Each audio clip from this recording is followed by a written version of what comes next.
we wanted to ring in the new year with a director who's very special to our hearts. Yes, very special indeed. From whom a lot of lessons can be learned. So many lessons. Yeah. It's Do's. very prolific. Yes. Do's and don'ts. Yeah. All around the scale. Yeah, for sure. All right.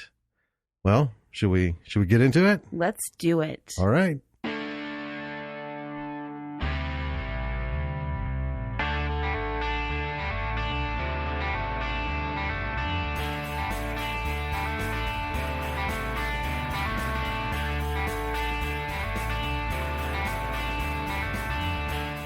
Welcome to Bravo for the B-side.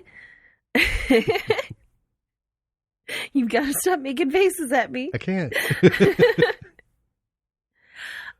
Really excited to be doing this episode. Yep. It is a little bit different than all of our other episodes that we've done so far. Yep. It's our end of year episode, and we thought we would close out 2019 with An Ed Wood retrospective. Yeah. It's, well, if there is anybody that is B-movie foundation, Yeah. it's Ed. The worst filmmaker of all time. The worst. The worst. There are some bad ones There are. who consistently make terrible movies. Yes. But first, there was Ed Wood. If there was an Oscar, hands down, this Yeah. would be it. Yeah. All right. So let's talk about Edward D. Wood Jr. Mr. Wood was born in 1924, served in the Marines during World War II. And when he got out, he went straight to Hollywood. Yeah. Did a few things on the sidelines before and after his tour of duty. But we're here to talk about the films. Ed passed away in 1978. And we're going to talk about how you go from living your dream, right? Yeah. I mean, he was living his dream, He was. trying to reach his goal. He wanted to become world famous. Mm-hmm. And he died in 1978 he had a heart attack, severe alcoholism, penniless, homeless. Unknown and entirely obscure. Yep. And we'll get to that. So most of you will know Ed from Plan 9 from Outer Space. Right. His most famous film. Right. This thing is it's cult status. They have showings. I mean, Riff Tracks has beat on it 5-6 times. Yep. You know, when they colorized it, they saw an opportunity to slam it again with all new material, and it's because it's just that easy to do. It takes almost no effort to make fun of Plan 9 from Outer Space. None at all. It does it itself. Or any of his other movies, honestly. But let's just real quick. So when Ed hit Hollywood, he directed a TV short called The Sun Was Setting in 1951. Mm-hmm. He kind of languished for 2 years doing itty-bitty mini projects and stuff. Nothing really great. And he got this wild opportunity in 1953 to direct Glenn or Glenda. Glenn or Glenda, if you don't know, is a movie about transvestitism. Yes. And in the early 50s, this was not anything that was talked about. No. But what inspired the studio that was behind it to look for someone to do this was the world's first sex change. Yes. It made the news, and then it didn't because, this wasn't something that was talked about. So Ed stepped right up because being a transvestite, it was a way for him to tell his story. Right. Right. Even though Glenn or Glenda is this weird psychodrama about basically how fucked up transvestites, they thought they were. I mean, it wasn't like they live normal lives and they do all this. It was No. like, he's got to kill Glenda to become Glenn. Yeah. It's just the weirdest shit. Just real quick, he did another short after that, Crossroad Avenger, The Adventures of the Tucson Kid in 1953. Another short, Boots, and then he did Jailbait. Right. In 1954 and Bride of the Monster in 1955. Mm-hmm. Okay. 1956, they filmed Plan 9 from Outer Space. And a lot of things went wrong. Yeah, there were a lot of issues. Namely, Bela Lugosi. Oh my God. Bela Lugosi died during production. Yeah.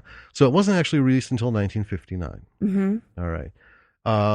We're not going to get into all the other films. No. This last week, I've seen all of Ed Wood's movies, including all of the nasty shit that he did in the 60s and 70s. We won't talk about that. Well, we'll reference it, but no, we're not going to talk about them by name. But Danny did not.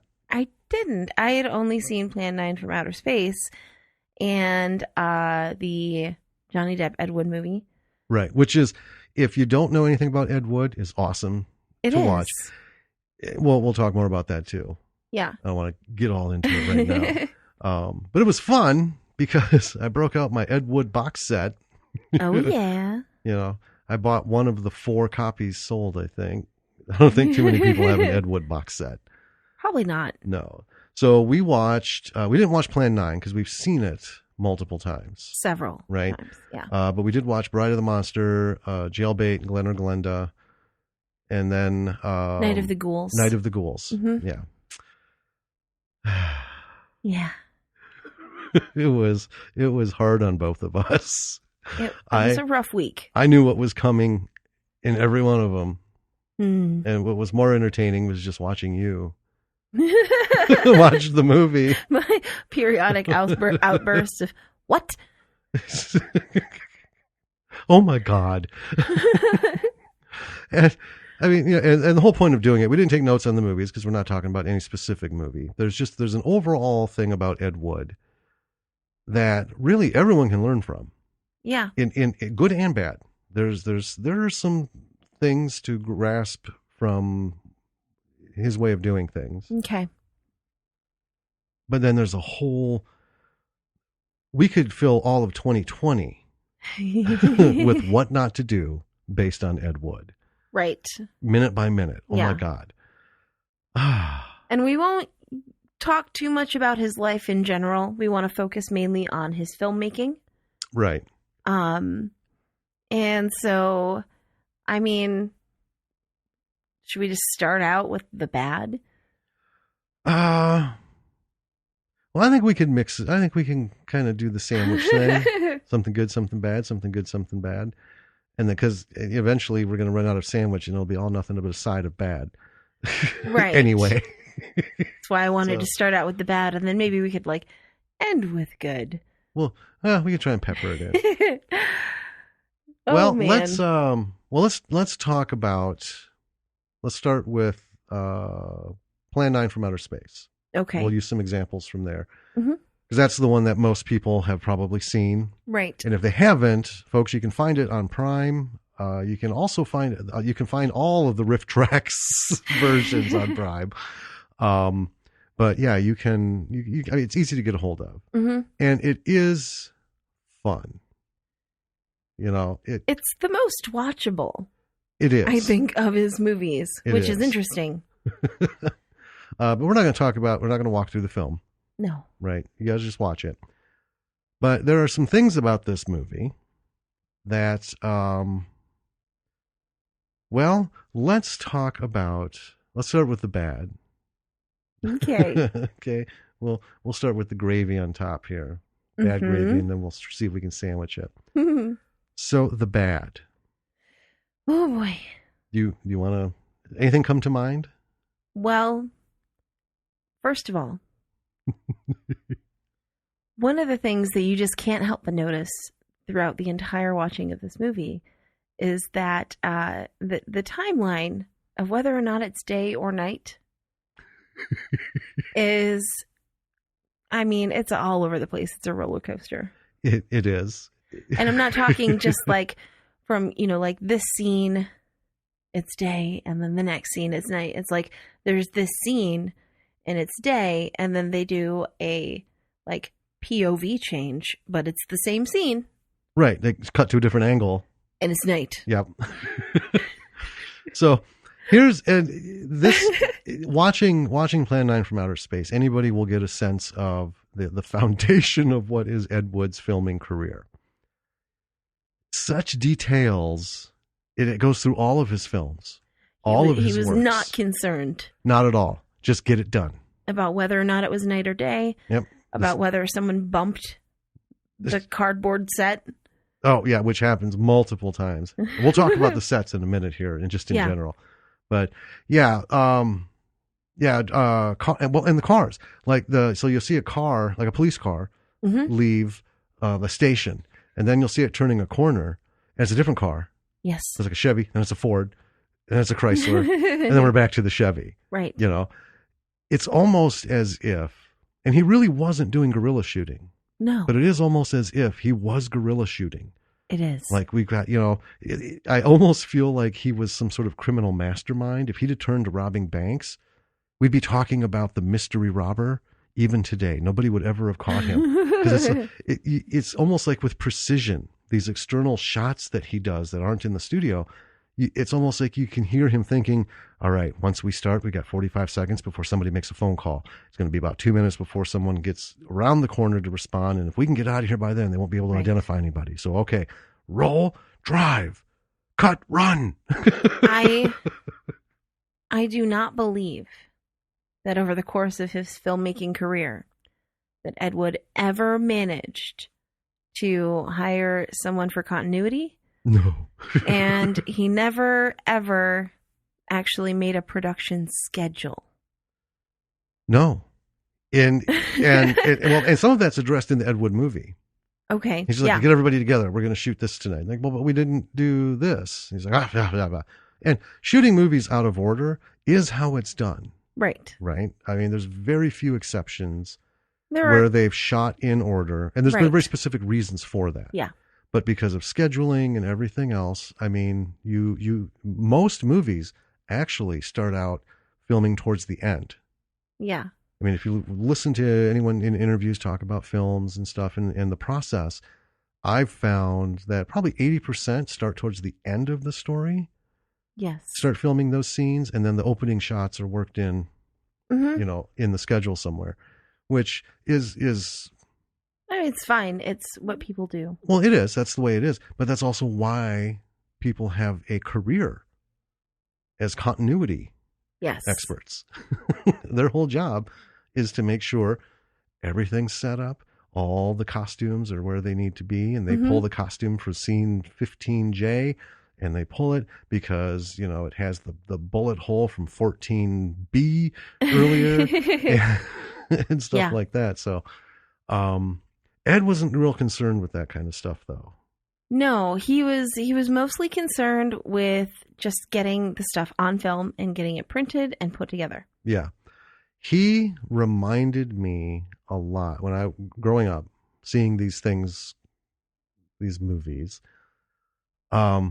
reminded me a lot of the old silent film era guys. Like with Charlie Chaplin. Like if you watch the Charlie Chaplin movie, which is really, it's based off of, his biography. It's really good. But it does give you a good example of how they did it in the silent era. They're just like, shoot something. And when something goes wrong, and this is, I think, where Ed got it too with his stock footage fetish. They'll be like, oh, take 3 lengths of a shot from the track and then cut that in. Right. And these guys, and back then, these are people who would walk around with cameras and just film random nothingness. Right.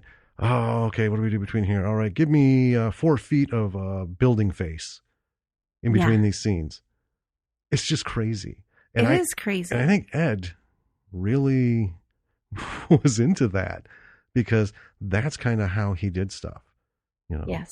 This is in the script. This is the shot. If something wasn't working, then we'll just put in some, in his case, lightning. Like between every cut of a dramatic scene. Mm-hmm. That same lightning shot.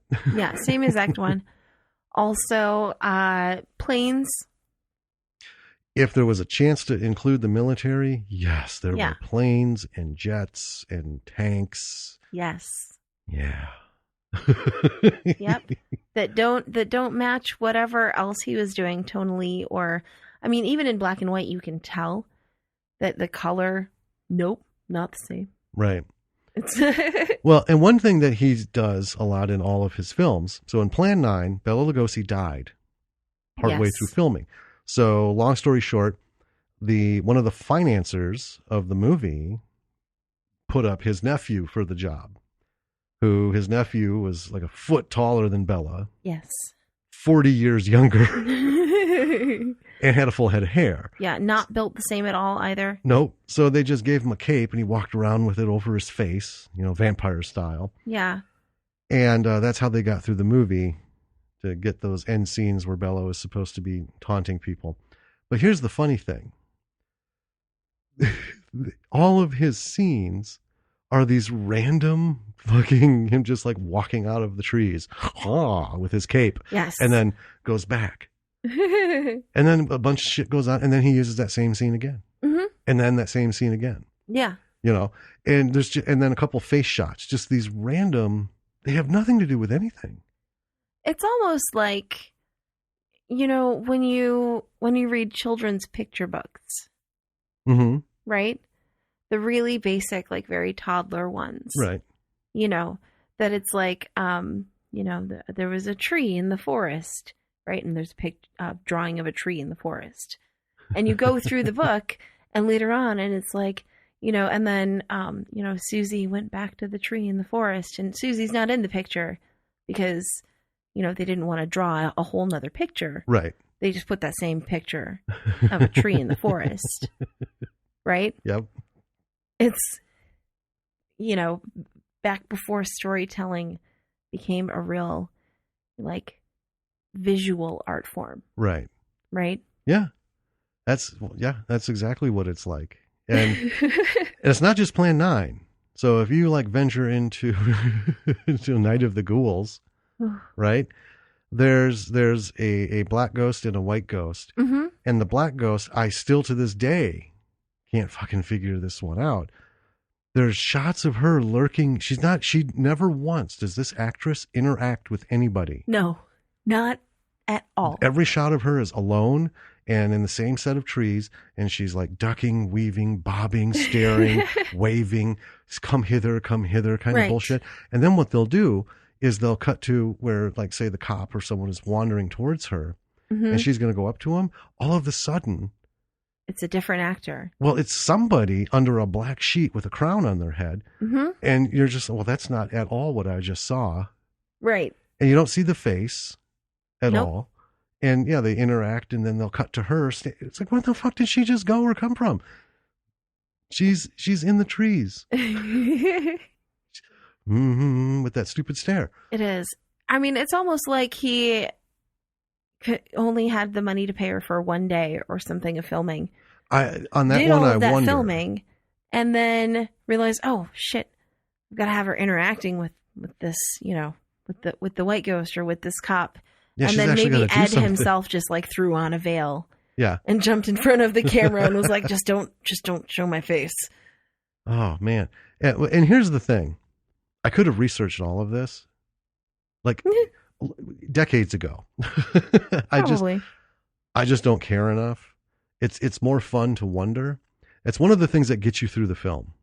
Yeah. And having to watch it again. Creating your own stories about why this might be this way. 'Cause I love explaining shit, and even the most outlandish shit makes sense in these settings. Yeah. So one of Ed's big things is shots of actors Mm-hmm. doing who the fuck knows what. No Why? idea. In lighting and settings that don't match. Cut to them, cut to here, cut to them, cut to here. Oh, they're in the same space. Huh. Yeah. It's like with Bella. Every shot he comes out when it's daytime. He's in his full. And here's the thing: in Plan 9, they had him dress up in his full Count Dracula outfit. Yes. Fucking why? Don't know. He's just supposed to be an old man who died. Yeah. Okay. Anyway, So that that happened. And then they're in the cemetery at night. And then here's that same shot of Bella in broad daylight. Blah. and walks away. And then they're cut back to the cemetery and the guys are screaming and it's still night. But it is. I mean, maybe he invented the reaction shot before there were reaction shots like they do in reality television. I've wondered. You know? I've wondered. They're like, okay, give us a shot where you look sad. Or, you know, we're like, oh, this thing blew up and it's, you know, surprising to you. Well, like in silent movies. Yeah. And that's how he directed Bella for a lot of this shit. It is. Okay, look sad. Sadder. Yeah, okay, that's it. Now, look, you're lost, you're confused and stuff. And that's like in the silent films. The directors would be telling these guys exactly what they need to be doing for the camera. Yes. And because there's no sound, it wouldn't matter. You know, even when there was sound, well, that's why you have a sound reel. So you can only record the actor speaking and the director just fades into the background. So, what's wrong with all of this? Continuity.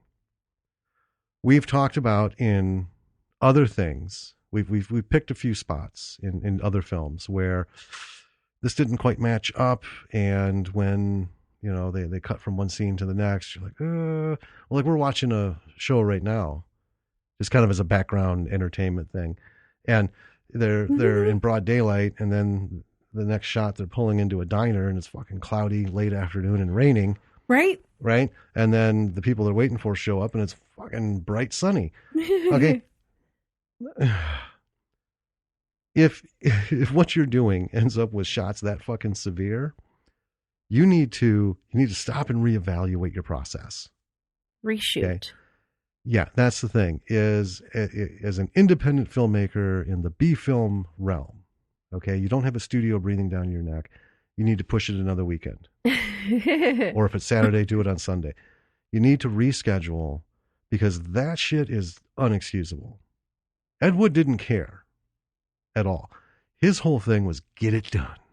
Audiences notice really subtle continuity issues. Yes. Subtle ones. Yes. We really notice the big ones. The enormous ones. Yeah.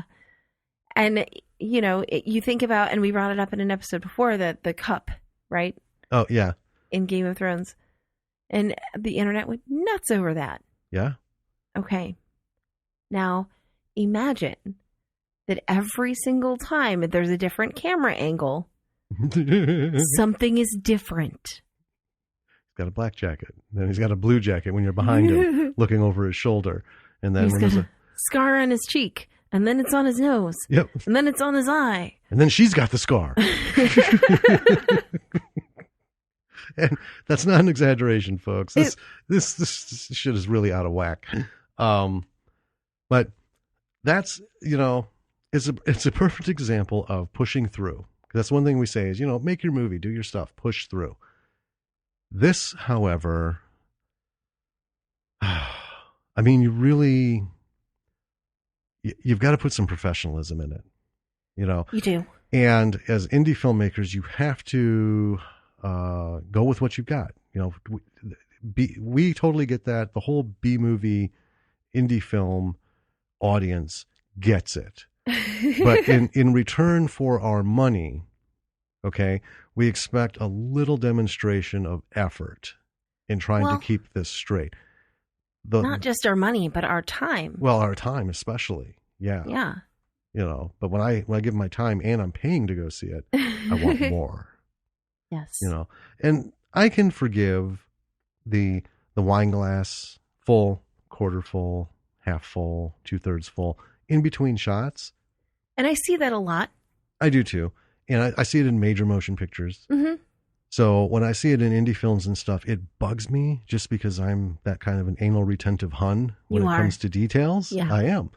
But I don't bitch about it. Right? It goes back to the old serials from the 40s and 50s. You know, cars turning corners and fucking all three hubcaps flying off.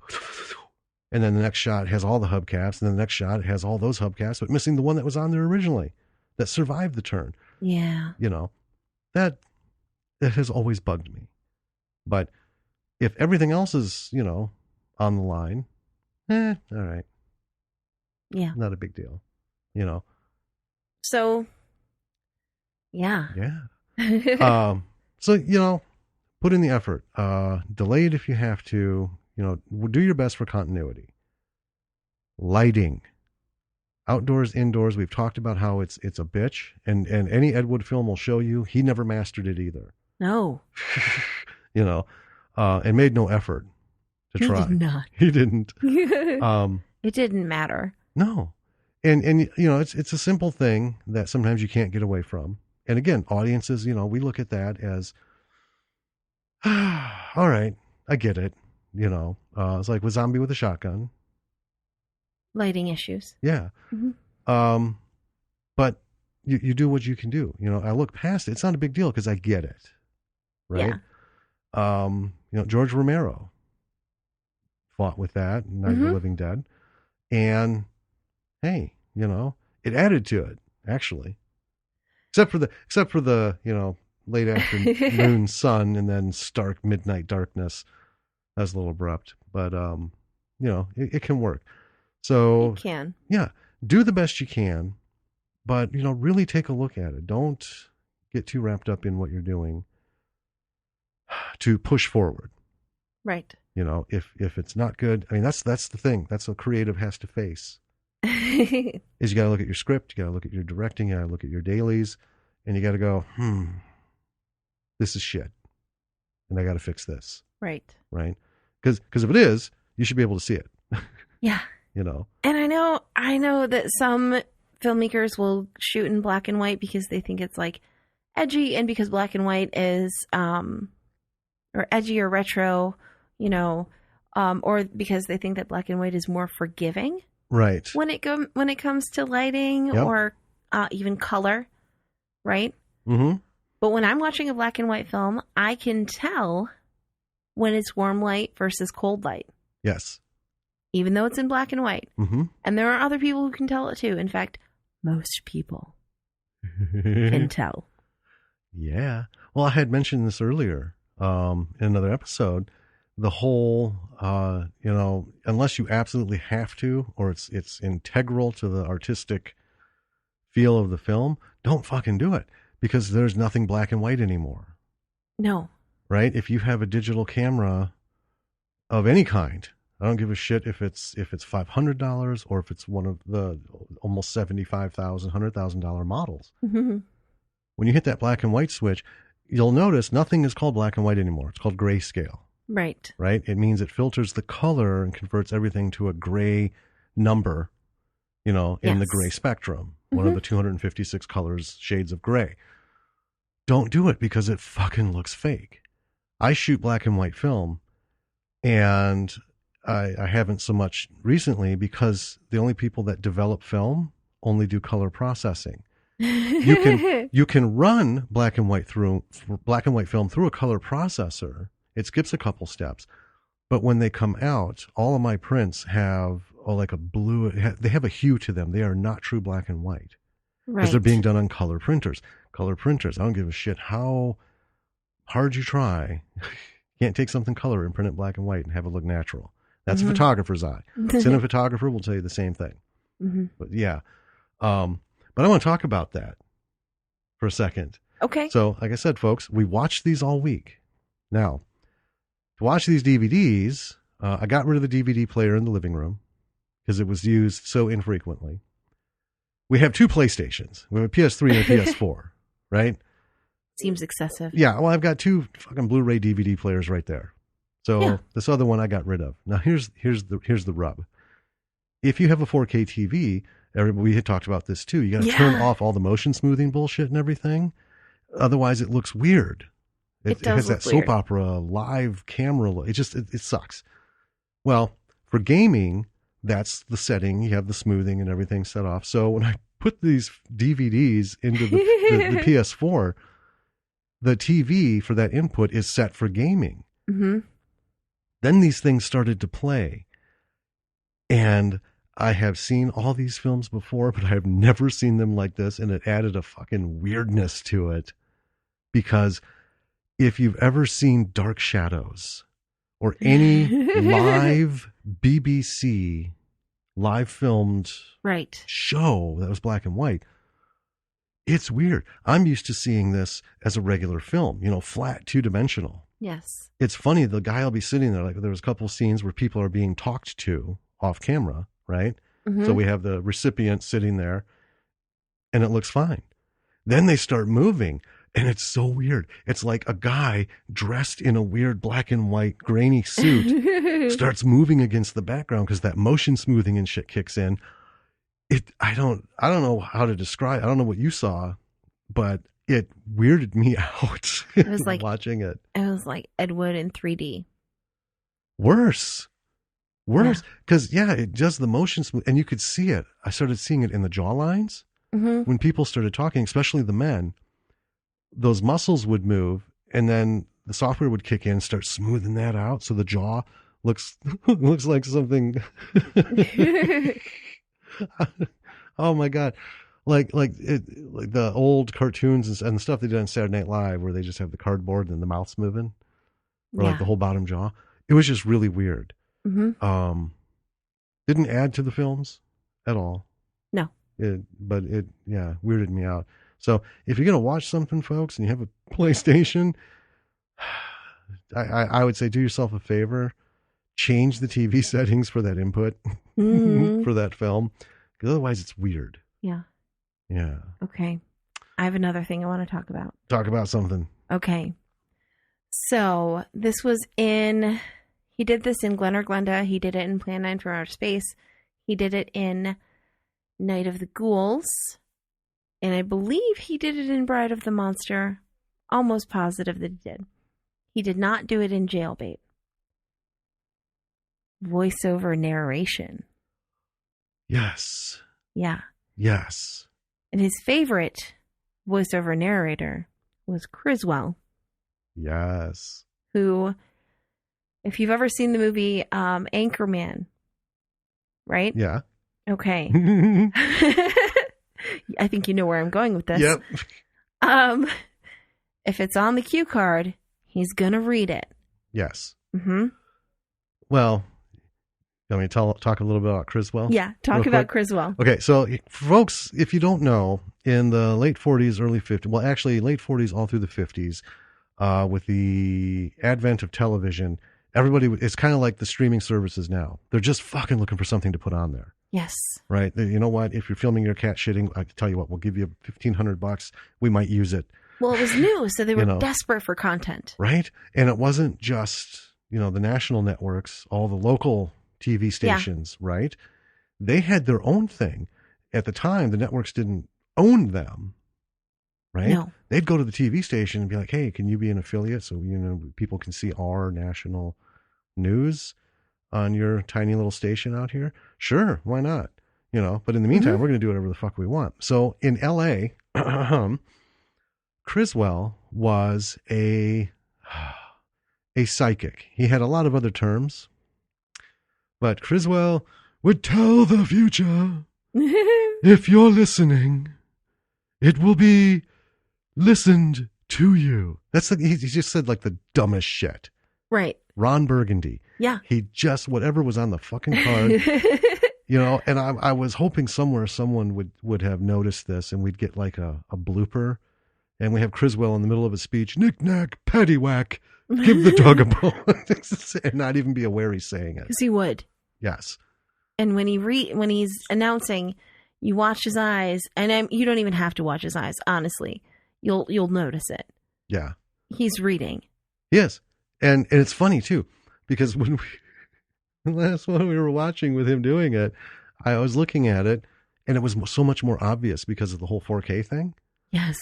I'm like, how tall is his fucking cue card? I'm just noticing how high his eyes up are going. And he's going way down. I know. And they're darting all over the place. Oh man, Criswell. And the thing about him is Ed Wood helped produce the show, the Criswell show, for a little while. It was a little bit that he had on, and he would do that, and Johnny Carson, for those of you who know the Tonight Show way back, the whole mind reading thing and psychic thing, the envelopes and all that. A lot of that was based on Criswell and people like him who were on television. Right. and just the biggest bullshit artists. Yes. Right? Criswell was one of the originators in LA. He's like a landed gypsy. He found his place, didn't have to move on because the city was so full of suckers. He just never ran out. Right?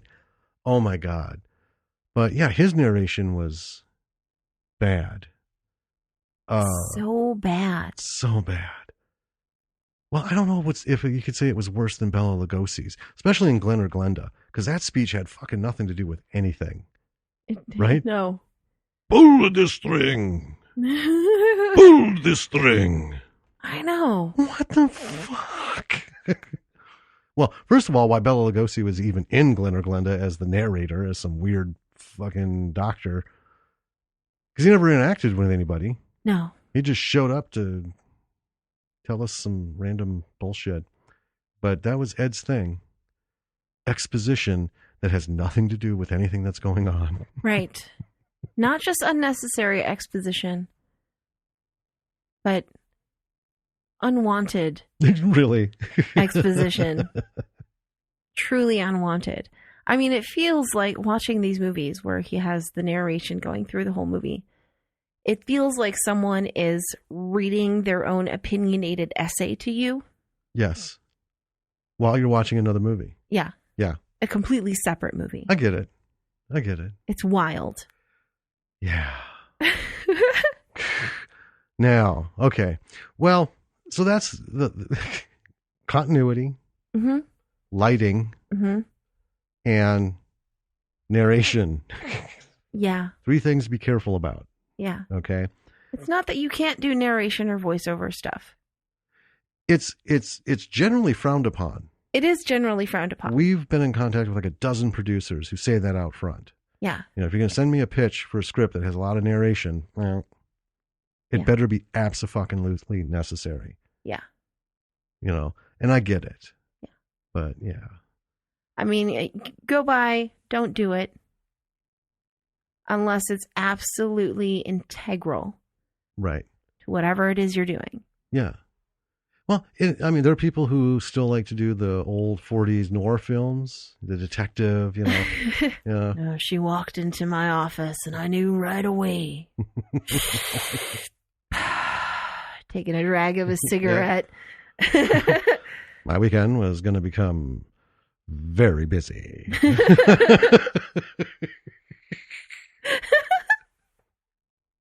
So, oh man.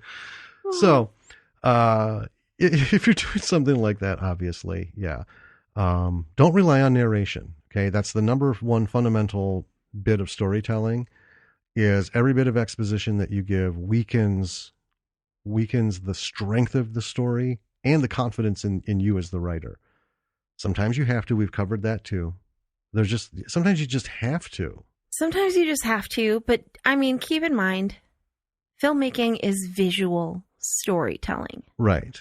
Because it is visual storytelling, you need to, I mean, narration should not be necessary. Right. Well, even exposition. Right. Right. But the thing, well, let's take Shawshank Redemption. Okay. Okay. Somebody else is telling the story. I think that's fully acceptable. Right. Right. Because, you know, it's Morgan Freeman. If you have Morgan Freeman, you better fucking narrate the hell out of that movie. I would listen. I would listen to Morgan Freeman narrate a thesaurus. Really? You know what? If Ed Wood had Morgan Freeman back then, we wouldn't be talking about his movies as shit today. We'd be like, Morgan makes me all quivery in my chair. I mean, Morgan Freeman, that voice is just, you know, God better sound like that. You know, I believe it. He better look like George Burns and sound like Morgan Freeman. I think I'm all set for that. Oh man. So the thing about exposition and narration it's kind of hard to do. It has to fit the flow. But with like exposition we've talked about, like you said, it's visual. If you watch Ed Wood's movies so you can see how not to do it. I mean, that's the biggest thing, because he'll sit people down and they'll talk at fucking length. there was the one part, remember? I'm like, first time I saw this, I was like, this is 5.5 minutes and this fucking scene still isn't over. Is this still really going on? And guess what?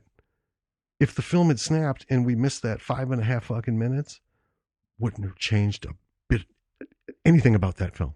I'm not going to lie. There were a couple of times this week when we were watching and I dozed off a bit and I woke up and I was like, okay, so I haven't missed anything. Oh, I'm well aware. Usually I call you on it, but I know. I haven't missed a goddamn thing. You only need to see 5 minutes at the beginning, 5 minutes in the middle, and 5 minutes at the end, and then you've got it. You've seen it. Yep. Yeah. But true story. Oh, man. If you have to do exposition, make it natural. As long as the people on screen are doing something natural and it's like a relevant, legitimate, like small talk topic kind of thing. If the actors are moving, because that's what you're paying them for, right? You're not paying fucking narrators. You're not paying audiobook readers. You're not hiring voice actors. You're hiring actors.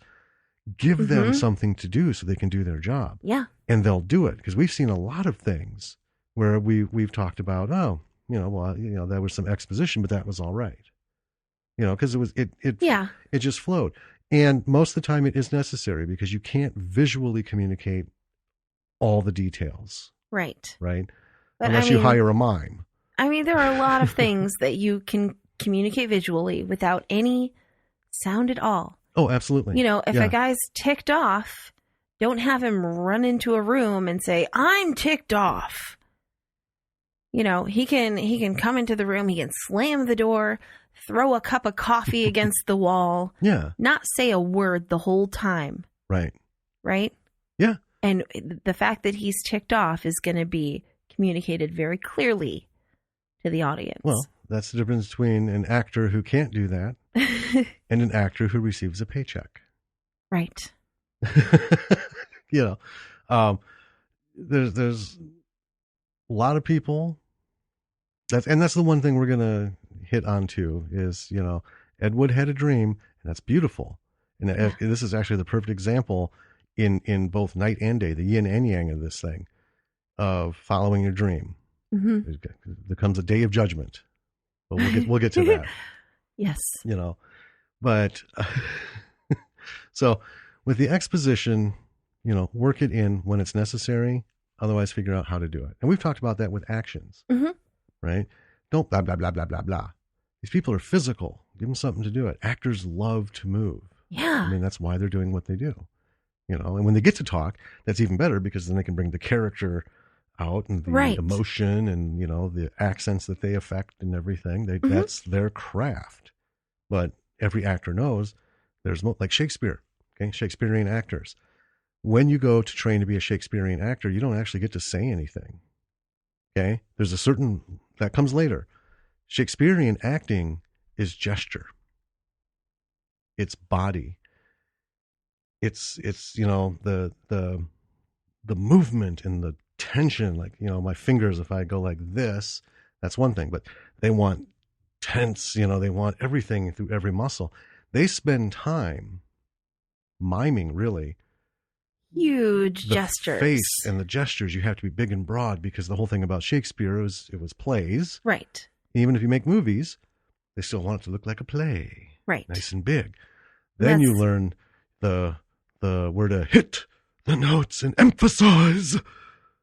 Yes. William Shatner is a perfect example of that. Yeah. Watch any Star Trek movie, especially the original series. And he even admitted it. He's like, when I got this TV show, all I had was Shakespearean training and stage. Yeah, and it shows. It shows. Kirk is the most Macbeth oh my gosh ever. It is. And stage-trained actors, Shakespearean actors, they have to learn to pull it back a little bit on film. Yeah, they do. Because otherwise it looks like Kirk. These Klingons, they're coming, and we don't know why. And just his whole body, you're just like, God damn, he's going to stroke out. Take a Valium, man. This might be the episode we lose Kirk. God. Yeah, and I mean, it's good for theatrically trained actors to have these big expressions and gestures and stuff, because in a theater, you need to communicate it all through the audience to the back. Yep. And you need to assume that, like, they probably can't hear you, right? Yeah. I mean, we have mics and stuff now. Right. But back in the day, even the best acoustically tuned theater, you know, it was tough to hear in the back. Yeah. If somebody couldn't belt it out, it wasn't happening. And I know from working with people who've done some stage stuff that, you know, that's the thing. They're like, forget the whole fucking first section. You're acting to the back row. Yes. You know, you can't scream, but you're doing it for them. And every row closer you get is just that much more intense, you know, for the audience. So give it to the back row, and the front row will be like, or they'll be spit on depending on what kind of actor you are. But some of them spray a lot. So, I mean, a lot of the people that he had in these movies, I mean, they weren't trained as actors at all. most of them. Right. There's a couple that did go on to some other things and came from other schlocky type films. But yeah, most of them were family members of the financiers. Yes. You know, or they were theatrically trained. Yes. As in the case of Bela Lugosi. Yeah. Who was obviously theatrically trained, although, you know, if we looked for plays that he was in, it'd probably be tough to find. Curiously enough, okay, so Bela Lugosi did get trained on the stage. He ran away and joined the circus. Yeah, that tracks. In Hungary. Okay. He was in the Budapest circus. Then he got into the Budapest theater. I believe it. And guess what he was playing when they discovered him? Dracula? Dracula. Of course he was. The very play that they made the movie out of that he starred in. Which he was great in. Yeah. Yeah. But he's done other stuff. But it's funny because that's what he was doing. And he did it for 3 years. The whole run of that and stuff, and on tour and everything. So it's really cool. Not to get too sidelined, but you know, the fact that Ed Wood became friends with Bela Lugosi, I mean, I think that was really cool. And I think it was unfortunate that Bela Lugosi died. I think it was unfortunate Bela Lugosi, you know, was a drug addict, even though he checked himself in. He was still, you know, hot and heavy on the smack till the end. But then, you know, he met Ed, and he was back in film. Yeah. And that's the thing. Bela Lugosi got typecast.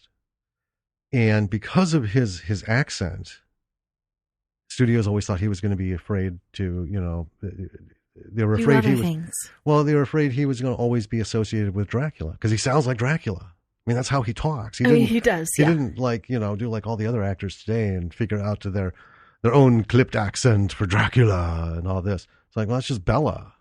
Right. Right. Well, let's bring him in and do this. Ooh, it's Dracula. Oh, nope, next one. Poor Bela. You know, but I think it would have been awesome if Bela hadn't passed. I think on a personal level for the both of them, it would have been really good. Well, and from what we hear and read, it was really good all the time they had together. Yeah. You know, even if Ed gave him these stupid fucking parts that meant nothing to the film, like the narrator, you know.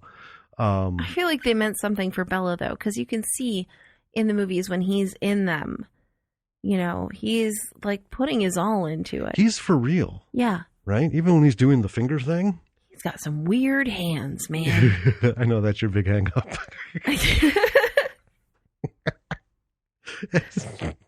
Anyway. I just can't look at his hands and not be weirded out. They're just so odd. Well, that was whole part of the whole thing, and Ed was really fascinated by that. So, yeah, in every one of his scenes, he's got something doing with the fingers. You know, whether he's hypnotizing or...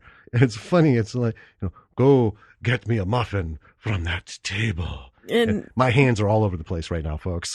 Yeah, it's a shame this isn't a visual podcast, like a video podcast. No, but we don't need that. We really don't. Let's talk about some good stuff. Okay. All right. So we got some things that you need to watch these films, and you can see, yep, that is exactly how not to do it. So if I can avoid looking remotely like that, I'm doing okay. I know.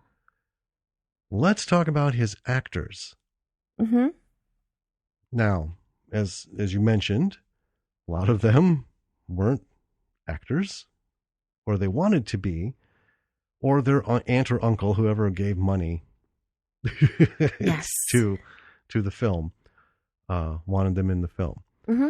One thing Ed Wood did, and you don't see this in the films, right?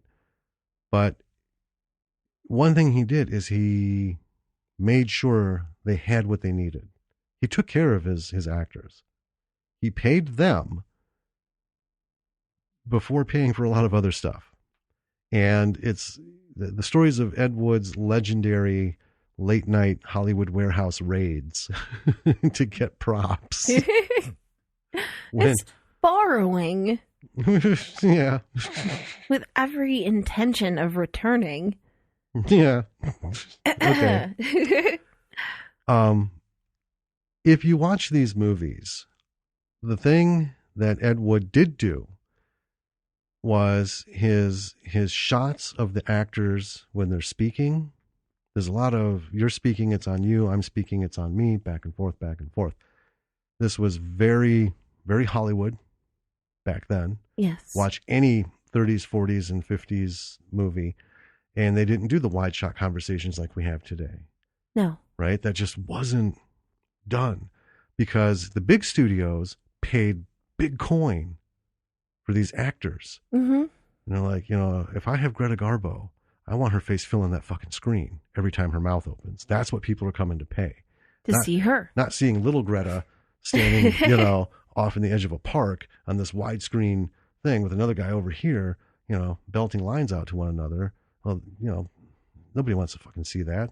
Bam, full face, and fuzzy focus for the women. But, that was the thing. And Ed did do that. Yeah. He gave even the cronies, like the cop from Plan 9 and Night of the Ghouls, he had a crew. He did. He had a recurring crew. Yeah, of folks who fucking stuck with him hard. Yeah. Through all of this. And there must have been, reasons that they did it, right? He was genuinely a good guy. If you read his biopic, you see the movie. In the movie Ed Wood, Johnny Depp plays Ed. Mm-hmm. And he does kind of a almost over-the-top campy, just, all right, let's go to the next one. Looks good to me. Let's on to the next sheet. It's a little overplayed, but it actually doesn't come close to the enthusiasm that he had for all this shit that he was doing. But even when these people were forced on him, he took care of them. True. He gave them, the right screen time, gave them everything he could afford to give them, in between, for in between scenes and stuff, the, catering and all that, which wasn't always a lot. Right. But it kind of worked because he built some relationships. He built a relationship with Bela Lugosi. He built a relationship with Vampira. Tor Johnson. Yeah. Right? Fucking, Tor's amazing. Swedish wrestling champion and world-class wrestler comes to Hollywood and ends up working with Ed Wood over and over and over. A giant. He is. And he's kind of like, he was the Andre Giant of the day. Yeah. He's just the sweetest, fucking most forgiving guy. I know. And he just, sure thing, Ed. Yeah, Ed just had him play monsters. Yeah. No, not in Plan. Well, I guess. He started out as not a monster in Plan 9. That's true. And then became a monster. I know. So, okay, I guess that's fair. He's a monster. Anyway. So the framing. Ed had some problems framing. Yes. Had problems with action and stuff. But the conversations and the close-ups, he did do well. If you could ignore all the peripheral shit, right? And if you were to watch one of these silently and watch like a 5-minute segment of the conversations, you wouldn't be able to tell it apart from any other film of the day. Because he would cut, and then cut to him, and then cut to her, and then cut to him, and then cut to both of them because they were closer together. That's true. Right? Visually, they match a lot of the kind of like schlock films of the day. Yeah. So, he did understand that aspect of it. Mm-hmm. But now let's go to the other part of that, the yang.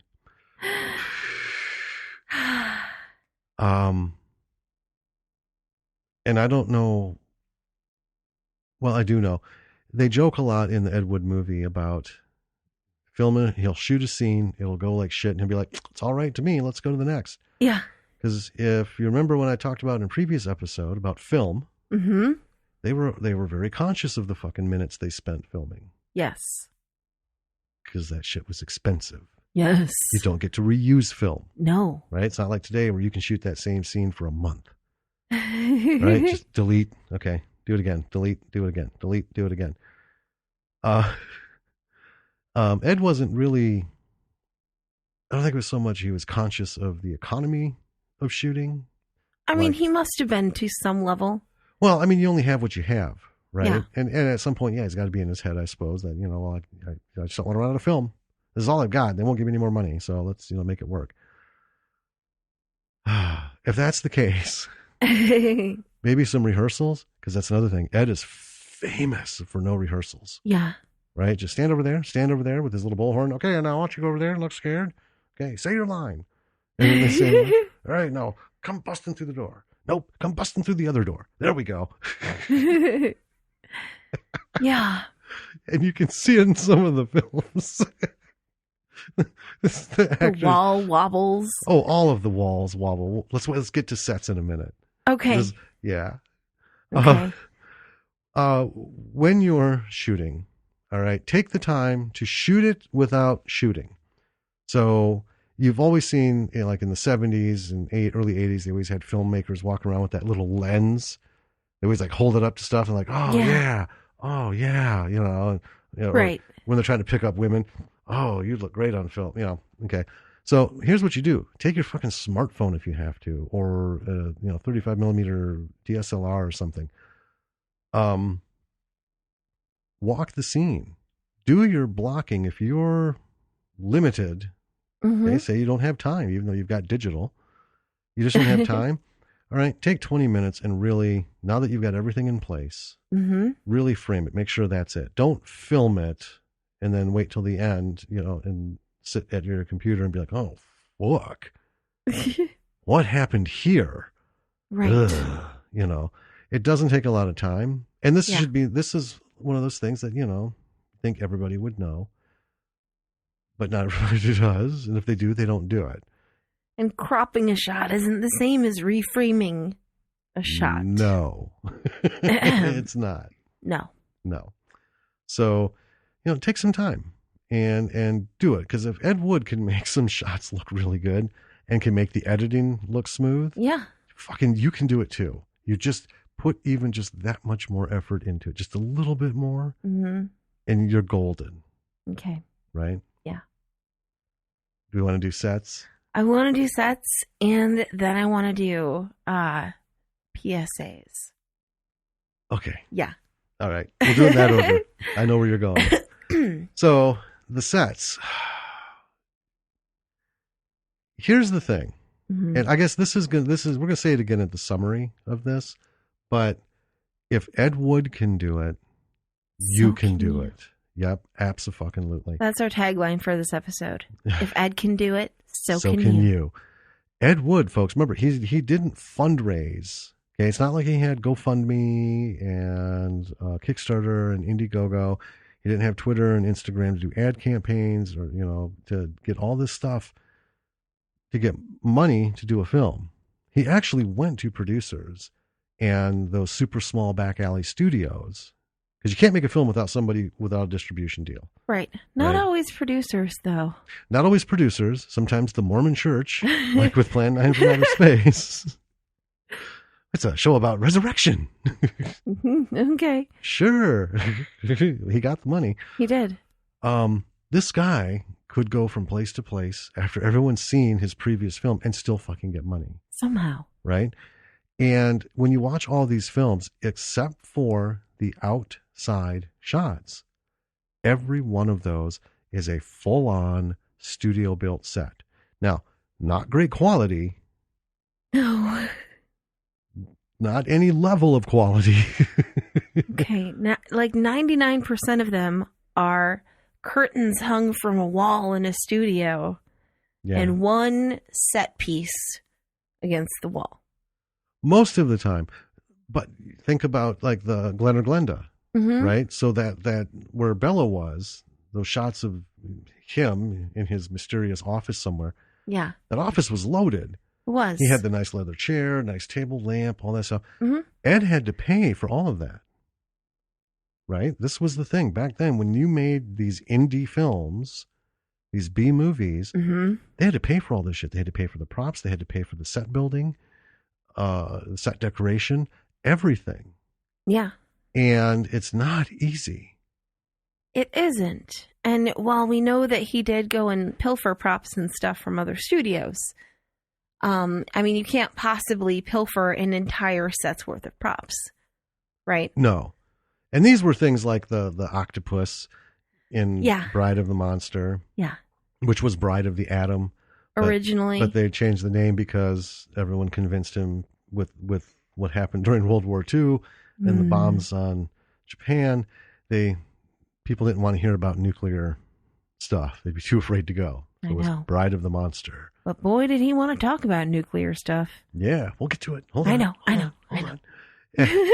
So when you look at all these sets, they're just the fucking worst.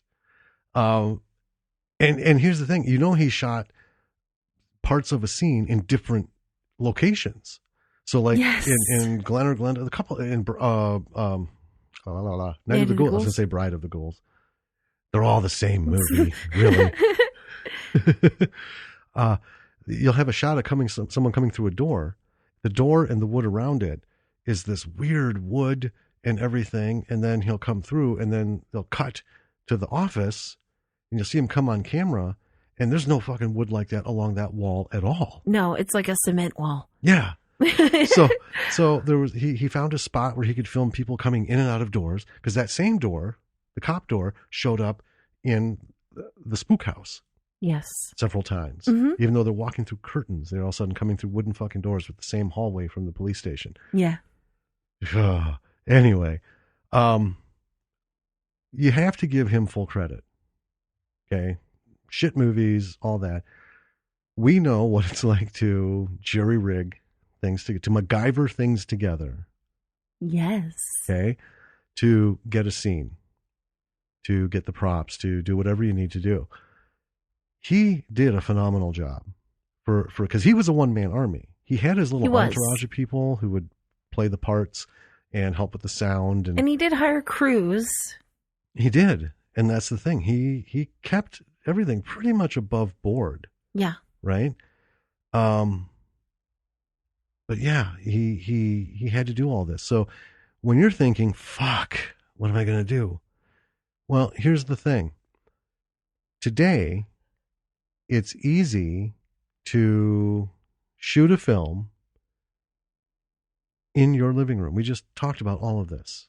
You could, with your phone, you could shoot in your living room because you don't need all this giant fucking equipment. You don't. And he had some lighting, right? Outside, he didn't have much. Indoors, he had studio lighting, right? And whether he knew how to get it just right is a whole different thing. You can do it, folks. If Ed Wood could find the money and build the sets as shitty as they were, you can dress up your living room, your office, your basement, fucking whatever. I mean, look at Anton and Space Trucker Bruce.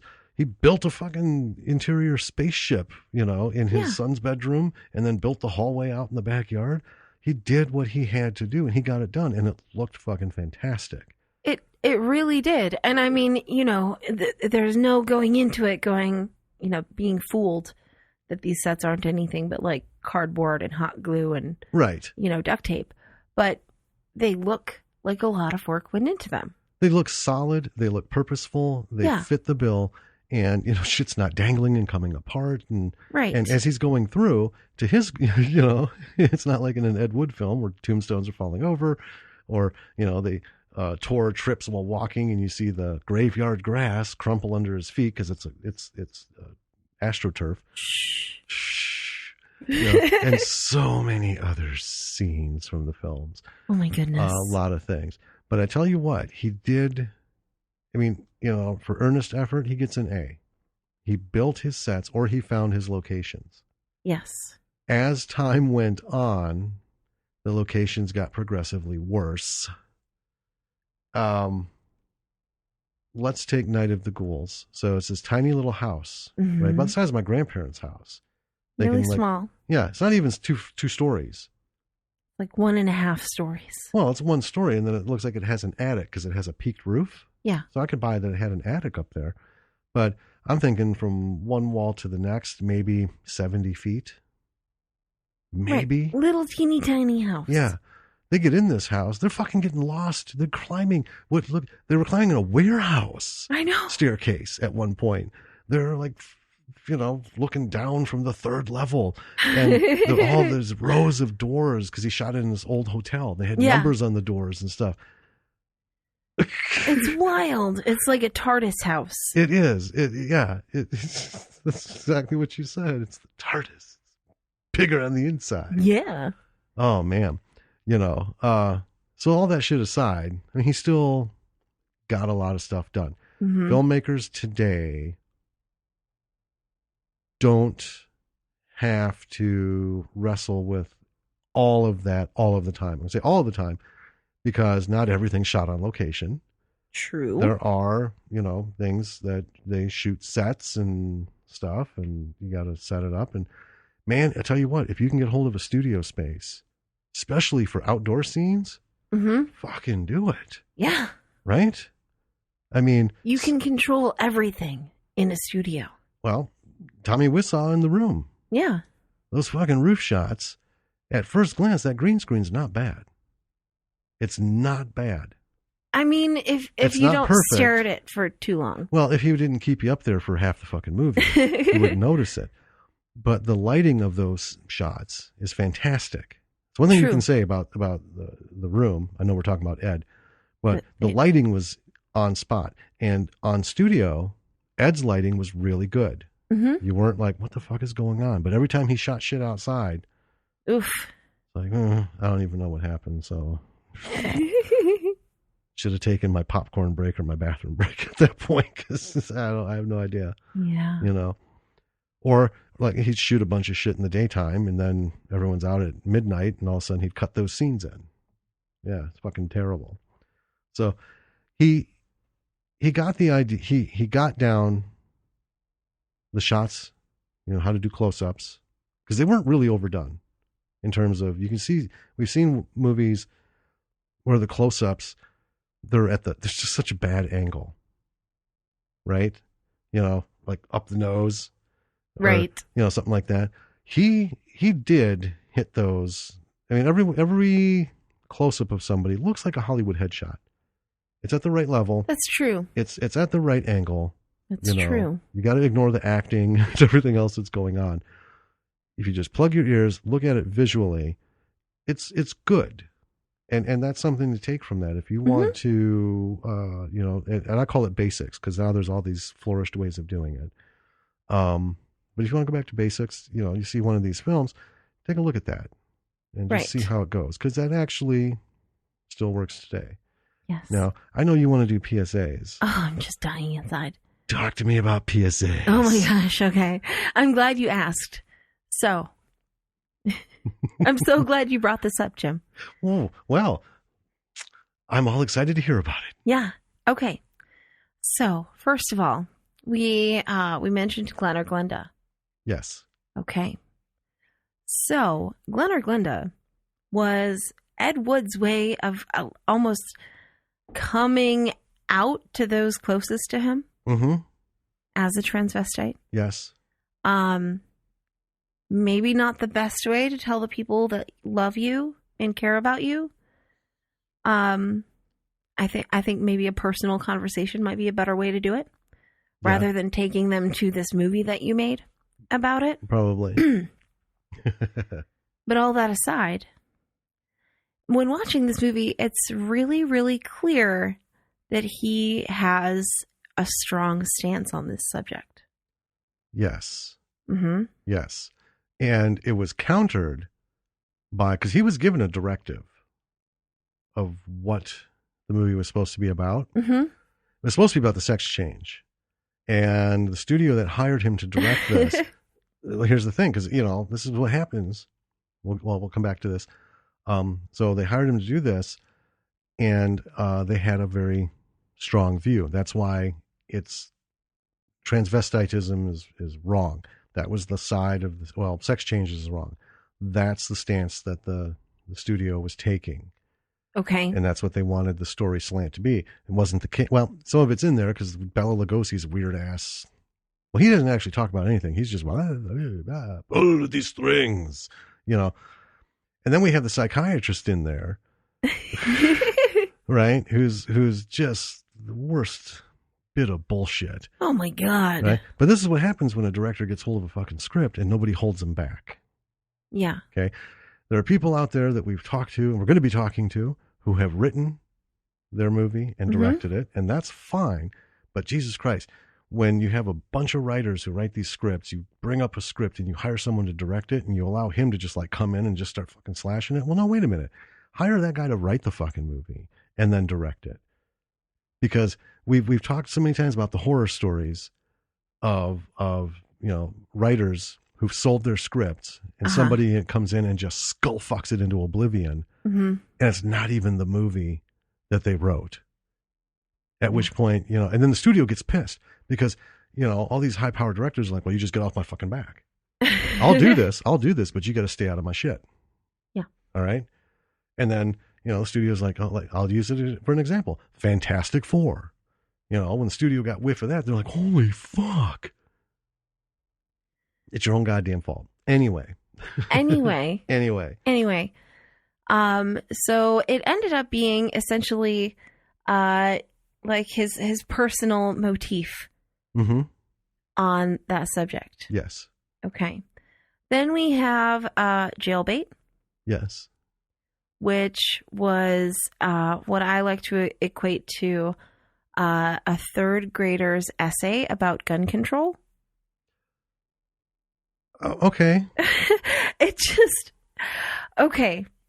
It was his, and I'm not like, taking a stance either way, right? But you begin to see a pattern as you go through these movies where every single one that he's done is basically just his opinion on a subject. It's an editorial. It is. Of sorts, yeah. Yeah. Well, so we saw different things in Jailbait. So for those of you who don't know, because I need to clarify this, because Jailbait has a very different connotation today. All right? It does, yeah. Back then, Jailbait was the term used for carrying an unregistered firearm on your person. Mm-hmm. Okay, you're walking around, with a rod in your pocket, which means gun. See, Jesus Christ, how the words change. So, you're walking around. Same words, different connotation. You're walking around with a rod in your pocket. That's jailbait. They catch you with that, they put you in jail. And really, it's like a misdemeanor. You got caught with a gun that wasn't registered. Right. Not whether you can carry a gun, not whether you're supposed to have a gun. Anyway, so I get that, but the bits of the movie that didn't have anything to fucking do with anything was Criswell's fucking narration of the youth of the day, their crime and criminals and all this stuff. Juvenile delinquents. Yeah, juvenile delinquents. And they show people at a fucking soda shop, right? Right. With their fucking poodle skirts and leather jackets. And they're just like rocking back and forth to some sort of, but they didn't even play the music. You just see them like bopping back and forth. And it's like juvenile delinquents taking over the streets. And then you see two kids walking around basically playing kick the fucking can down the street. And I'm like, oh my God. Right? Look at these delinquents. And this went on at length. This was one of those pieces where you're like, well, someone shut him the fuck up. Can we get on with the movie? Juvenile delinquents had nothing to do with anything. These weren't juveniles. These were fully grown fucking men. They were adults, yeah. And my favorite line in the movie is when the guy, the star is, telling his sister, I'm over 21. I'm like, hell yeah, you are. You look like you're 38. Right. I thought that too. If you're approaching middle age and your best argument in life is, well, I'm over 21, motherfucker, you have taken some super wrong turns. Oh my God. So, And my favorite line in that movie is when after all the things in the movie he gets arrested for carrying a gun around. His sister bails him out, and then he ends up going on a crime spree, basically, with this other guy. yeah. Where they kill a cop and rob a theater. It's weird. Yeah. The whole thing is weird. But he goes, oh, if only I'd have known what carrying a gun around would lead to. Right? Yeah. And I'm like, well, I mean, I feel like literally everything that happened was your fault. I think carrying the gun around was the least of the things that happened to him. Right? Oh, man. But so I can see that as the PSA. I can Right. see where you'd come up with that. But that whole Criswell thing, because he actually used fucking stats.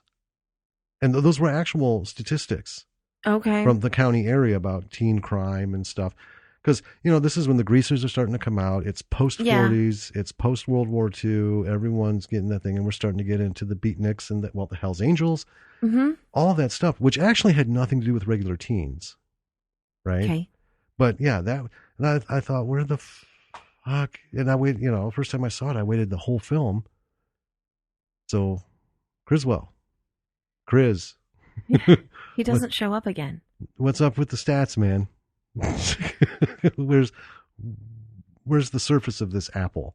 What does that have to do with anything Not in this a movie? fucking thing. Yeah. And then there's the very random scene in the club in that movie. Oh, can we talk about that quick before you talk about more PSAs? Yeah, you go for it. Oh, It's not something I want to talk about. Oh my God. Oh, I'm excited God. to talk about this because it's so fucking terrible. But here's the thing. I'm not big on censorship, right? Because there's a lot of people who would say they should just cut that whole bit out because this is a whole sequence. Okay. This is in the movie Jailbait, folks. There's a whole sequence that has abso-fucking-lutely nothing to do with the movie, the people, any narrative. It has nothing to do with anything. It has none of the main actors in it. No. And it literally has nothing to do with it. They put it in because this was a performance act and this was the name, right? That could be associated with the film to help with all this other shit. So they actually have a whole act of blackface. Nothing to do with anything else. Nothing to do with anything. But I tell you what, if you want to see a sign of the times, when people talk about signs of the times aren't an excuse. You want to go back and see what this, if you've never seen it, because everyone knows blackface is bad, right? Well, it's horrible. It's horrible, and even, coloring your skin, which there's different levels of it, for parts and stuff is being frowned upon. Let me tell you what, and I'm not saying this because it's entertaining, and I'm not saying to do this because there's anything redeeming about it, but if you want to understand what blackface is about, how degrading it is, how basically just fucking terrible it is, watch Jailbait, because they have a whole section, and it's a legitimate act. It's not written for the movie. This was an act that was being done, and they got them to do it in the movie. Oh my fucking God. But what was funny was your reaction to it. I had been waiting patiently for that to come up because I gave you no warning. No, you did not. That anything like that was in here. I just said that this movie is the fucking worst of the bunch. Your reaction, it was just wonderful. Mm-hmm. I'm sitting there, it starts up, and the first thing I hear is, no. No. No. You're just exasperation. Like, no. Like this isn't actually what's happening. Well, I didn't want to believe that was what was happening. And it happened all right, though. Oh. All right. So anyway, Jailbait, for no other reason, if you don't want to get anything out of it, other than, to see, there were whole movies made around blackface. Understand it. I mean, because you're not going to see live examples today. Well, no. But here's the thing, folks. If you don't know history, it'll come back around, and we don't want this shit to come back around. We don't. see this thing and understand just how terrible the concept was. But it was around for a long time. I'm done. We can move on. Okay. So back to PSAs. Mm-hmm. Bride of the Monster was Ed Wood's diatribe on the atom, which he knew absolutely nothing about. Right. Yeah. Which made this movie amazing. Yes. So the whole basis of Bride of the Monster is that Bela Lugosi as the doctor, right, the mad scientist, is using atoms. Nuclear atoms. To create giant monsters. Well, looking to make super people. And he does a test on an octopus, and the scenes of the octopus are actually just like someone filmed an octopus in a tank. It's so weird, yeah, because it's an octopus in a tank or underwater, fully submerged, and yet they're looking out this little like rectangular window that's at the lake, that's 6 feet above ground. 6 feet high. Yeah, I know. Like as if they're underground. But wild. Then when they walk by and the octopus attacks them, you can tell it's like a fucking kiddie pool. Yeah. Right? Yeah. Anyway. And I feel like he wanted to do this movie so bad to show everyone how dangerous the nuclear atom, the atom bombs and everything were. But his big impediment, for getting his point across was that it's painfully obvious that he knows absolutely nothing at all about nuclear fission. No. And one of my favorite lines, though, in the beginning, he's in there with his victim, and he's like, what are you doing? And he gives him the whole explanation. Right. I'm going to inject you with this, and then you'll...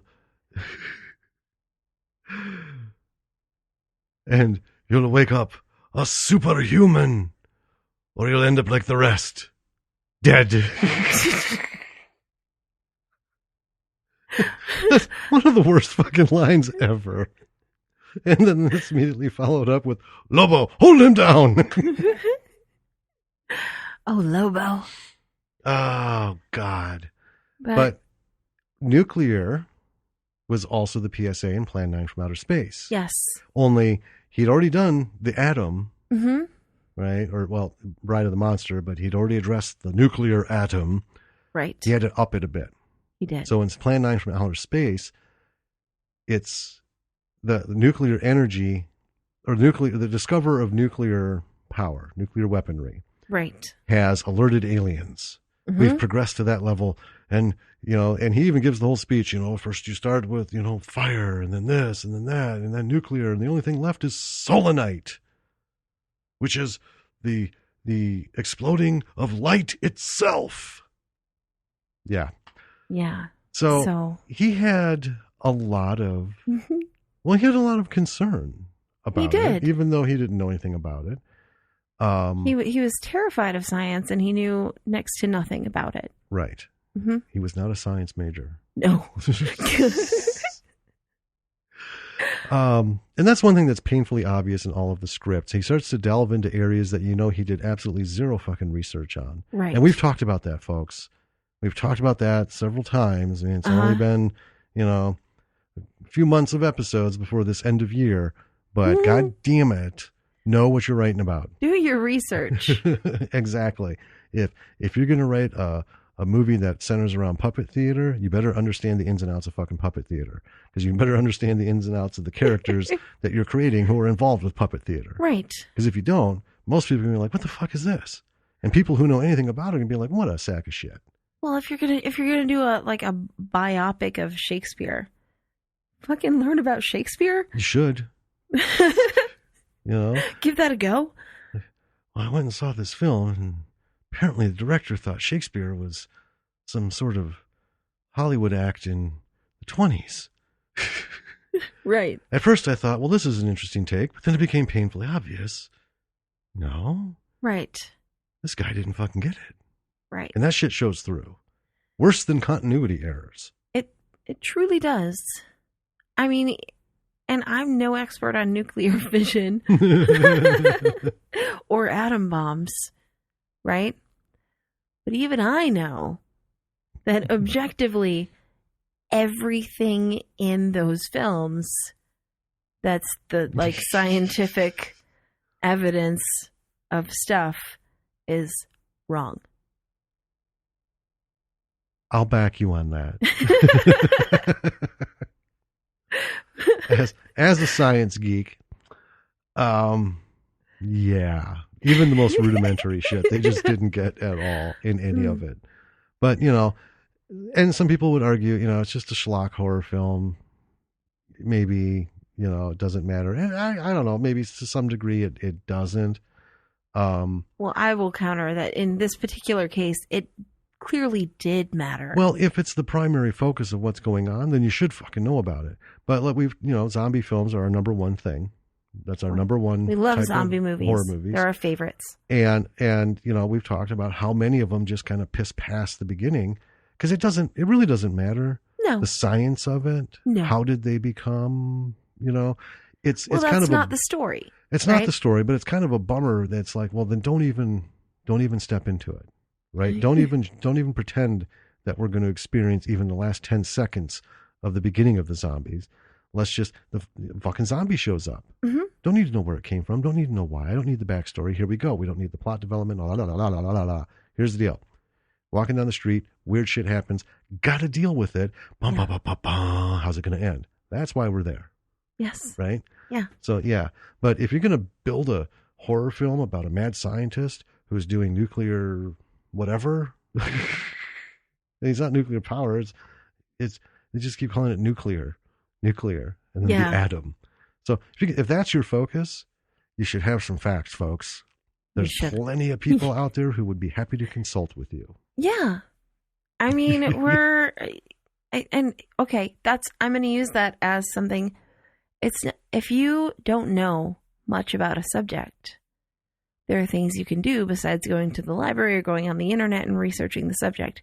And in fact, you should. So we want to film our Truth in Stone script. Mm-hmm. It's a little short based on the Spoon River anthology. I won't go into it, but it's really important to us that for the set, the guy's a stone carver. He carves epitaphs. Yeah, he's a mason. Yeah, right. He makes headstones. Okay. We want to do some research into that. Unfortunately, there's not a ton of information about that career back in the early 1900s. Right. Well, so I did some digging, and I've got something set up. I'm going to be spending time with a third generation mason around the area here. We're going to work it out. I'm going to go into his shop for a day and talk about the tradition, the customs, what they do, because they don't use the big laser carvers and machines and stuff. Right. They do it by hand. So, I can talk to him. I'm not going to get it. And his family wasn't doing it in the 1800s. Right. But you go back 3 generations, the tools don't change that much. No. Right. But I'm going to at least understand the process. I'm going to know what's involved, and we're going to make adjustments to the script. Right. And our idea of the set and everything based on that. Doesn't cost anything. No. Right? And more often than not, people like that are happy to talk to you about what they do. Oh, absolutely. When we did the research for John Henry, we were doing railroad research. We had the one guy who was curating his own little mini museum, and he wanted to talk about a bunch of stuff, but it wasn't the stuff that we needed, unfortunately. Right. Yeah. So, that didn't end up happening. But, more often than not, you're going to find people excited to talk to you about information that's only going to help you make your story better. Yeah, every bit of factual information is just going to help. Mm-hmm. And truthfully, you should have done that in the writing process. But sometimes you want to get it out, and you get it out, and then when it comes to push comes to shove, it's time to start doing a movie. Yeah. Well, do it before you start shooting. Mm-hmm. That's the thing you got to do. Well, and the thing about that particular script is that we were doing it on a time crunch for a class. Oh, for Truth in Stone? Yeah. Yeah. Right. And, it worked. It did. It worked because this is the story itself. This is more just for the setting. We just want it to be authentic. Let's wrap this up with some good. I would love to. This is the yin and yang. So this is both good and bad. It's good in that Ed Wood is a perfect example of a man who just fucking ran headstrong into his dreams. He did. Right? And I admire him greatly. You have to admire it. He made the worst shit, but this fucking guy's enthusiasm up until the mid 60s when he became a boozer, because then it just, we'll get to that. In the beginning, he knew what people thought of his movies. Right. And he just brushed it off, and not with the attitude like, fuck him. He's like, it's not for everyone. It's not for anyone, Ed. Well, but he kept going, and his enthusiasm is what allowed him to get these checks to make these movies and use studio space, even if it's shitty studio space, to get sets built, even if they were shitty sets. He was able to do this because his enthusiasm propelled him, and this is why I wanted to do this little retrospective on all these movies that he did in the beginning. They're just the fucking worst, and they just get worse from there. He somehow became worse over time as a filmmaker instead of better. Right. But that's not, that doesn't impede on his enthusiasm and his drive to get things done. Yeah, and we've joked about it. Like nothing stood in Ed Wood's way. Not lack of story, lack of direction, lack of anything. Right. Lack of acting. Just go. So watch some Ed Wood films, and this this isn't really pissing on them, but watch a couple. Watch Plan 9 from Outer Space. Grab another one or two of Ed's films. If it makes it more palatable, watch the Riff Tracks version. Well, yeah, watch the Riff Tracks versions because they'll make fun of it, but you still get to see what's going on and understand this guy wanted to make movies, and fucking A if he didn't make movies. Well, he did. He made a lot of movies, which is way more than most people will ever be able to say because they let shit beat them down. And now, half a decade or half a century after his death. Yes, right? Half a century after his death, a lot of people know who Ed Wood was. Yeah. I mean, most of the people I know don't know who Ed Wood was, but That's fair. Well, I mean, it comes down to this. So the plus to take from this is follow your fucking dreams, push through. Don't let people bring you down. Don't let people stand in your way. Do what Ed did. Just fucking go. Write your movie, direct your movie, write and direct your movie. If you're an actor, take a part and fucking pump it out, man. And then take the next one, and then take the next one, and then take the next one, and just keep doing it. Now, let's take this on a little bit of a turn. So, Ed Wood did all this. He did. He became less famous as time went on. Yes. That's why he started drinking. Had a lot of problems. 1978, 3 days before he died, his wife and he were evicted from their apartment, which was one of those hotels that rented, as cheap as you can get in LA. They got kicked out. Like an efficiency. Yeah, they got evicted for not paying rent. Ended up staying at a friend. 3 days later, he died in bed, drinking, and a heart attack. Penniless, literally penniless. Yeah. Okay. So you might be thinking, well, how does chasing your fucking dream and ending up like that sound like the way to go? Why is this guy an example? Well, he's an example for his enthusiasm, for his drive. Now, when we get into the 60s, Ed started doing films under pseudonyms and writing books. He wrote porn books, basically. He did softcore and hardcore porn writing, directed a few. When we get into the 70s, he more or less just wrote them. He didn't have a lot to do with directing, mostly because he probably couldn't fucking get there because he was falling down drunk all the live long day by this point. Really, really tragic. So here's the lesson to learn from that.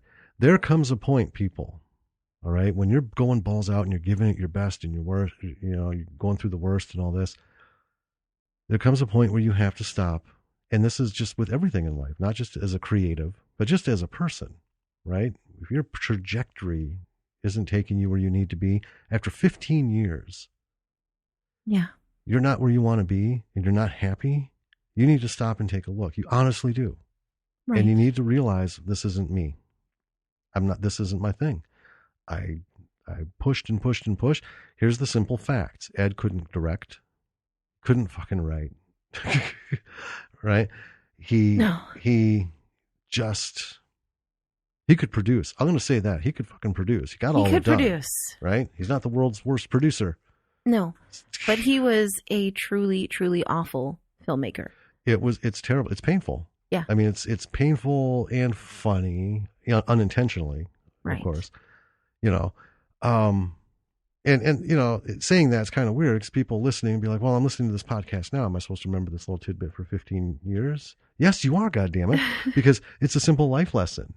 Yeah. It's not just creatives. If you're a lawyer, if you're a doctor, or you're pursuing it. Okay, here's a good example. So if you want to be a lawyer, right, on your 37th fucking attempt at the bar exam, you fail it miserably. It's time. It might be your dream, but not every dream is attainable. Right. It is time to switch fucking gears. Right. And it's not always a bad thing. Sometimes, number one, it's always good to dream. It is. If you don't have a dream, you're wasting your fucking life. Yeah. Sometimes you can go after that dream. Mm-hmm. And you should always try. Yeah.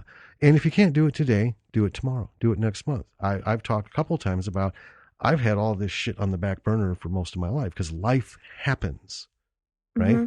I had a lot of shit sidetrack me that I had to focus and things on. But you know what? Boom. Then you met me. I met you. And I made all your dreams come true.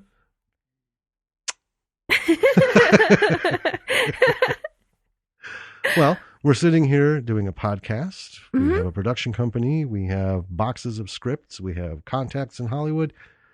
Yeah, this is way further than my first attempt when I was 20 and sent in my novel. And they told me to cut it down by 2/3. So I did. And I sent it back. And then they went bankrupt. Or that program got canceled because they got bought out. I won't say who.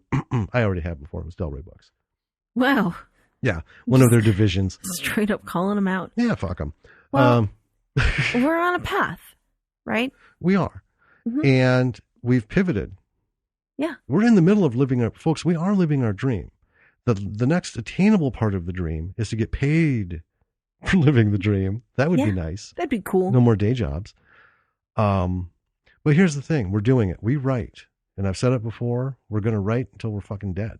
Yeah. If I live to be 90, 100, I'm going to be writing whether or not I've sold anything. That's who I am. That's what I am. And I've learned over the course of my life that life does happen, but there also comes a point where you got to say, fucking done. Yeah. I'm going to do this, even if it's one night a week. Right. After everyone's in bed. If I want to write a novel, I'm going to try and get a page done once a week. Yeah. I'm not going to not do it anymore. Right. And we're still struggling with that because we are. Well, Ed Wood took up our whole week, so we didn't get any of the sci-fi. This was a heavy research week, folks. Yes. But that's the thing. And I say this because I'm talking like 10 or 15 years. Keep pushing. But every point in life, you have to stop, take a step back, and be honest with yourself. And as writers, that means you got to take your script. You got to be ready to put a match to it. Yeah. Right? Not like save a page, like because just to show you did something. You have to look at if it's fucking terrible, destroy it and do another one or do it over. One of the two. Right. That's how you have to approach all your work. And we've talked about how we've red penned the shit out of stuff. That's why we talk about draft 5, draft 6, draft 23. Yeah, of a script, Mm-hmm. And it's not like you just keep doing it. And, oh yeah, we wrote 23 drafts in 18 days. No, we keep doing it until we're happy with it. Right. And we are our own worst critics. Well, last year we broke out Plan Z again and retooled a couple scenes just because. Years after it was, yeah, done. You're like, ooh, this would be better. I know. And even now, Yeah. as we were talking this very episode, I was like, oh, you know what? I've got some things for Plan Z. That, Oh, so in summary, Ed Wood, his films are worth seeing because you need to see, even though they're bad, that the guy kept pushing through. And then you'll see where, yeah, Jim was right. At some point, you got to step back and go, if he'd have stuck with production as a producer, yeah, no directing and we'd be having a very different conversation. We would, because he could do that. Yeah. Now remember, folks, as we're closing this out, Ed Wood was nothing. There wasn't even a name. The last 15 years of his life, it was all pseudonyms anyway. The world had forgotten Ed Wood. Yes. Right? Until Tim Burton decides, I'm going to make a movie about this fucking guy, Ed Wood. I'm going to get the story behind this whole Plan 9 from outer space bullshit. And bam, Ed Wood is now a name because of Johnny Depp and this movie. Right. And that's why he became a cult figure all the time from I think it was 1998? Something like that. 93? I don't know. It was many years after his death. Yeah. that this 90s. happened. Yeah, 90s. Yeah, no one knew. I mean, it wasn't news. Howard Hughes died and they had fucking world came to a halt. Ed Wood died. No one batted an eye. Nope. Except maybe his wife. Maybe. I don't know. There's not a lot of info on that track. Yeah. Anyway. All right. I think that wraps it up. Have the ambition. Go for it. See these films. See how he pushed through it. Understand the weaknesses. Use them as a launch point to do way better. Yeah. In your own stuff. If you're watching these movies, you think, well, geez, I would have done this. Okay, that's how easy it is. See? Yeah. If you got stuck on something, man, that's how easy it is. Use these to break yourself out of your prison, whatever. Ed Wood is the king of B movies. He was partially independent. He is. He's the king of B movies. He was prolific. He got it done. He did shit that studios weren't going to do. And the public wasn't ready for. Ed was ballsy. He was. He had a story to tell, mostly because he had opinions that had nothing to do with the base of the story or were so inaccurate in fact. Well, but he wanted people to know his opinions on things. He did. And that's what we talk about it. If you got a message, make it important. This is a good example of how not to use your message in your film. Right. There's nothing wrong with having a message. Right. It's just, know what your message is and what you're supposed to be talking about and maybe do some research about it. And does it actually have anything to do with the movie you're making? Right. That's important. That is important. Yeah. Watch a film and you'll see why. Yeah. And don't make it into an editorial. No. It's a film, not an editorial. Right. Yeah. Well. So take this knowledge. Going into 2020. Yeah. And make 2020 your year. Make this happen. Right. We've got some great things coming in 2020. Mm-hmm. We've got a couple interviews. I'm so excited. I know. We're not going to say anything about them right now, but I think you folks will be excited to hear them. Super secret. They're going to be excellent. And instead of reaching back to Ed Wood for inspiration, we're gonna talk to some folks who have, kicked this shit out of the park in the current. Yep. Sphere. We had Anton and Carl. Heck yeah. Right? We were lucky to pop that super quick. We're working out the times, but in 2020, January, we're going to have some interviews and some more good stuff all through the year. So we hope everyone, if you're listening to this on New Year's Eve, drive safe. Yeah. Or if you've driven home, I hope you drove safe. Have a wonderful, wonderful 2020, and we're going to be there with you all the way. Yeah. Until we do this again on New Year's Eve and talk about kicking your ass into gear in 2021. Yeah. Make your resolution for 2020 to do the thing that you've been sitting on. Mm-hmm. Right? Actually, you know what? Let's make it even simpler. If you want to make a film, this, that, whatever, all right? Here's your resolution. You're going to break out your fucking phone or your tablet.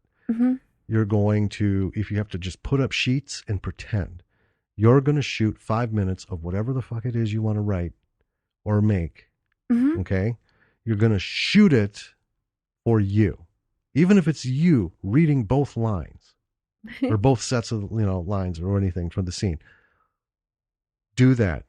That's your resolution. You're going to sit down and you're actually going to film what you're working on for 5 minutes. If you don't have anything else going, right? Yeah. And make the resolution to do that like quick, like sometime before March. Okay. Just get into it. Because I guarantee you, if you're stymied doing something like that, you'd be like, whew. Be like a little. Oh, it's gonna jazz you. It is. You know? Woo. Right It's from like the bottom side. Writing after a long period of not writing jazzes me, right? Oh, I know. Oh. You stumble through the week, but we get a writing session in. It's like, ready for bed? I don't want to go to bed. I know. It's like you had 8 pots of coffee. What should we do? What should we do? What should we do? I know. And I feel the same way. It's awesome. Yeah. It's when you get to do it, do it. So do that. Do yourself that favor. You don't even have to show it to anybody. No. Right? But do that at least, and then just keep pushing for everything else. As always, reach out to us. Yeah. Right? If you got a project you're working on and you think you can stand up to us. Oh, we will poke fun of it mercilessly, but like we recognize effort and we recognize love. Yeah, we don't do it mercilessly. we poke at the points. Every movie has poking points. We've talked about that. Right. It's not to be mean anything. No. But yeah, we'd love to talk to you. If you have something you want to share with us and with other creatives, send us an email. Go to our website, www.lordsofmisruleproductions.com. Email links there. One for the podcast, one for info. Doesn't matter which one you click on. Yep. Send us a note. Yeah. We'll talk to you. Click on podcast and you can see all of our past episodes. You can also see where you can subscribe to us on whatever your chosen platform is. Well, most of them. I mean, I'm finding there's a great many more tiny ones. Yeah. But here's the thing. We're on all the big ones. Yeah. If you can't find us on yours, go to that email link, send us an email and say, hey, Jim, Danny, I listen to podcasts on this. What do you think? We'll get on there. Sure. Why not? We just don't have time. People don't have time to look for all the avenues. We're on the big guys. Yeah. So check us out there. Also check out our page on Patreon. Mm-hmm. So patreon.com/ Bravo for the B-side. all one word. See what we got going there. We got some patron-only videos. Mm-hmm. We would love for you to subscribe to our podcasts. We would love to get some ratings, especially if you're listening on Apple Podcasts or iTunes. Please give us a rating and a review. It's super important. You can also catch us on Facebook, facebook.com/ Bravo for the B-side. Check our page out there. Twitter, Instagram, you can follow us on there. A lot of the Instagram stuff ends up on Facebook. Yeah. But I still want you to go to both, folks. And let's get going and make this your year. And we want to help. We do. So, if you want to become a patron, that would be awesome. Got a lot of stuff coming once we hit certain levels. Yes. We want to heavily reward our patrons, but you're also not just pumping up the podcast, some of the other stuff that we're going to be doing that, because we do a lot of stuff, but it'll end up on the podcast. So it will. We'll talk about it on the podcast and you'll get stuff from it. Anyway, I think we're good. I'm Danny. I'm Jim. Thanks for listening and Happy New Year. Happy New Year, B-Siders. We'll see you in 2020. Heck yeah, we will.